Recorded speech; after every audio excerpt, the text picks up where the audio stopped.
कुड़िए तू एक दिन कढ़ना मेरे लिए, मैं सर तुस हुक्म करो। इन्हीं कुंवर वियोगी मेमोरियल ट्रस्ट वाले सम्मानित करा लें, तो मैं चाहना तू मेरा पेपर पढ़े। मैं मेरे आस्ते तो बड़ी एक गौरवान्वित करने वाली गल है कि तुसें नहीं चुनिया, और मैं अज संभव प्रयास करनी है तू आना है। तो जी गल तुसें हुणे मैं भाभी आखनी आ पूनम हो रहेगी कि मेरे भरा दी मिसिज न, इंदे हसबैंड ते मेरे ब्रदर मामा जी के बेटे बेस्ट ऑफ फ्रेंड्स। तो मैं हर वाले जिले ने जम्मू आना तो मैं इंदे कन्नै लड़ना, कोई एक दो लाइना तो सिक्खी लो भाभी, शुरुआत हो तो फिर कुते अंत पुजग। पर अज मैं इन्नी खुशी बझोई है कि शुरुआत तो हुई है किसी तरह। अगे देखो जिले आखना जिथे चाह हो उत्थे रात हो ही जाती है, तो मैं पक्का विश्वास है इन्हें ही रात होने वाली है कि जी शुरुआत हो गई है। और जिथे तक मादी का ना है, माँ ना कने किश नहीं है, नाम गुम जाएगा चेहरा ये बदल जाएगा, मेरी आवाज़ ही पहचान है। तो रेडियो सखी मादी के ना कने तुसीं बुलाई सकते हो, भावें मादी शर्मा आखो पर मादी खजूरिया नहीं आखियो। घरे आले की भी मेरे थोड़े आले वो देख सकते हो ना, वो नहीं आखियो। सुरजन ने शर्मा और सोचना है ये कोई दुई जनानी है, मादी नहीं है। बैठे दिन के लिए ता मैं आखा नहीं। मैं अपने आप की बड़ा गौरवान्वित महसूस करानी है कि मैं प्रोफेसर ललित मगोत्रा उनके जीवन व्यक्तित्व के कृतित्व पर एक पेपर पढ़ानी आ कि जे मेरी डोगरी की निखारने इंदा भी मता योगदान है। सभागार मैडम सुदेश राज बैठी दी, प्रोफेसर वीना गुप्ता, CL शर्मा जी, इन्हें सारे मेरी डोगरी के निखार अपने अपने हिस्से का योगदान दिते है, जिसी मैं जुटलाई नहीं सकती है कि जे मैं अपनी डोगरी भाषा करने तैयार हाँ। तो उहदे आस्ते आकाशवाणी जम्मू की बड़ा सराहनीय एक योगदान आस्ते उनके आस्ते दो ताले आकाशवाणी आस्ते तो जरूर दो। डोगरी भाषा कला संस्कृति ते खास करिए डोगरी संस्था जम्मू की समर्पित साधक प्रोफेसर ललित मगोत्रा एक ऐसे व्यक्तित्व के मालिक न जिनके व्यक्तित्व लगभग हर खेतर संपूर्णता के गुण नजरी आते हैं।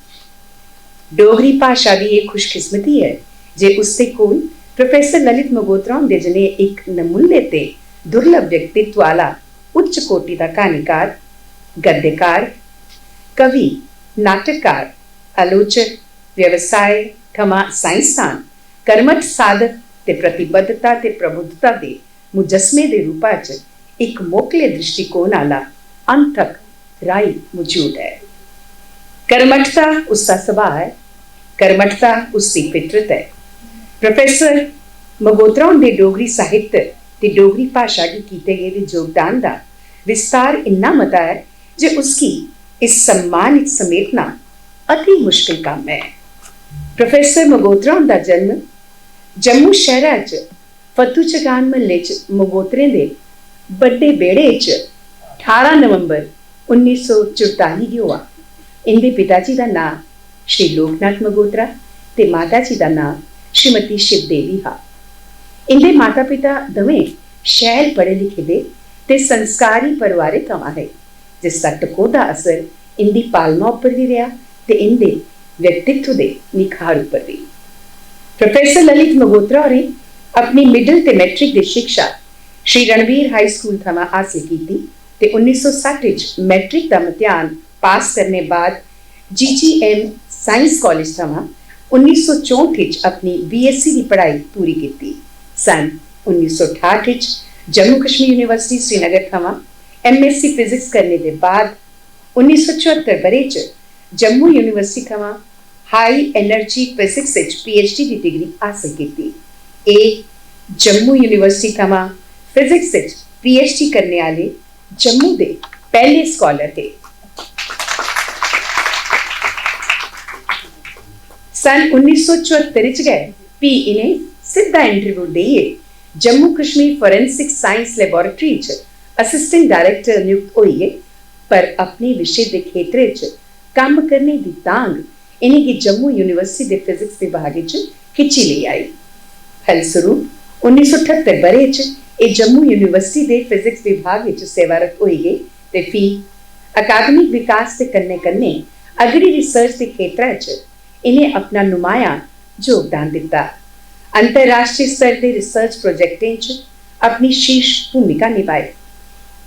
जम्मू यूनिवर्सिटी का नाम भी इन्हें बड़ा उच्चा किया। अपनी सेवा काल के दौरान ये फिजिक्स डिपार्टमेंट, इलैक्ट्रॉनिक्स डिपार्टमेंट ते कंप्यूटर साइंस डिपार्टमेंट के हेड ऑफ डिपार्टमेंट HOD भी रहे। जेकर प्रोफेसर ललित मगोत्रा दे साहित्यिक जीवन बारे पाल पाई जा तां इसका बाया भी घट मोकला नहीं है। इसके कलावे च 1970 के दहाके कशा अज 2024 बरे तक का एक विस्तृत दौर समटोएदा लभदा है।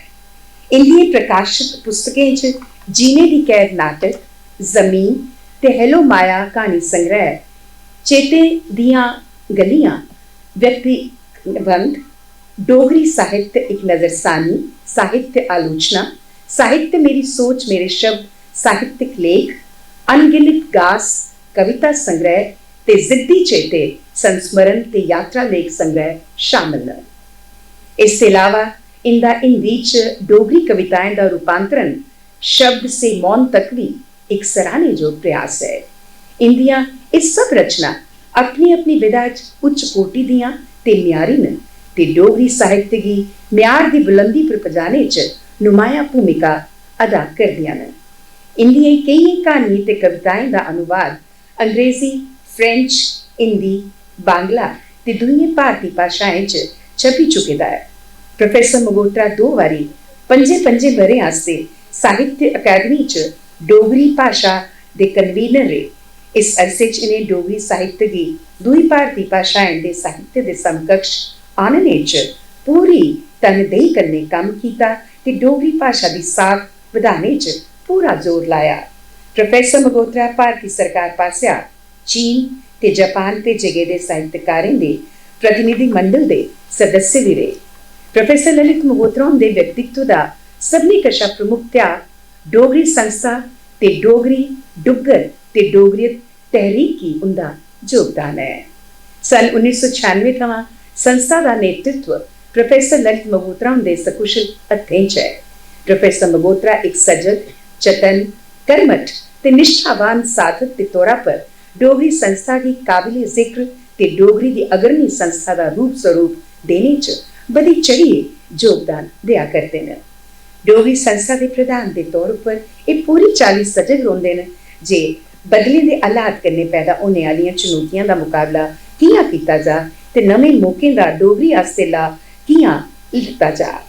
इस पक्षी ये लगातार कार्यरत रोंदे न। खास करी नवी टेक्नोलॉजी का डोगरी भाषा से विकास करने की इस्तेमाल करने दे ये जोरदार हिमायती ने। इस दिशा च इंदा डोगरी के सॉफ्टवेयर तैयार करने योगदान अति महत्वपूर्ण है। प्रोफेसर मगोत्रा दे बहुमुखी व्यक्तित्व ते गुणे दे इंदी डोगरी भाषा, साहित्य, कला वगैरह के क्षेत्र च बहुमुखी सेवाएं गी दिखते हुए इन्हेंगी नेका मान सम्मानी ते पुरस्कारें कन्नै नवाजिया गेदा है, जिंदे च रियासत जम्मू कश्मीर का स्टेट अवार्ड, साहित्य अकादमी का 2011 बरे का अवार्ड, जम्मू कश्मीर कला संस्कृति ते भाषा अकादमी दे जमीन ते हेलो माया पुस्तकें पर 2 अवार्ड के अलावा राष्ट्रीय ते स्थानीय स्तर पर कई संस्थाएं ते संगठनें आसिया इन्हेंगी बेशुमार मान सम्मानी कन्नै नवाजिया गेदा है। इन्हेंगी भारत सरकार की ministry of culture Passia senior fellowship भी मिली दी है ते अज कुंवर वियोगी मेमोरियल ट्रस्ट ते डोगरी संस्था आसिया प्रोफेसर ललित मगोत्रा होरेंगी 2024 बरे दे कुंवर वियोगी साहित्य कला सम्मान कन्नै सम्मानित करते हुए गर्व ते खुशी महसूस हुआ करती है। Professor Lalit Magotra. Please comment, like, share and subscribe to our channel for weekly content of poetry, music videos, artist interviews, roundtables and cultural dialogues.